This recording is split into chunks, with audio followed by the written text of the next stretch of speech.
If you have iron deficiency and you take iron containing medicines by mouth in the form of tablet and syrup, always remember that these factors impair absorption of iron from your intestine. First, milk. Second, tea. Third, antacid used for the treatment of hyperacidity.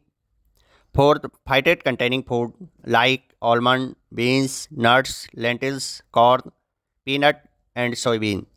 Phytate are anti-nutrients which hamper absorption of minerals from our gut. Fifth, high phosphorus containing food like beans, nuts, lentils, bran, and cold drinks. Six, EDTA containing foods. EDTA used as preservative and odors for food. EDTA hampers absorption of iron from intestine.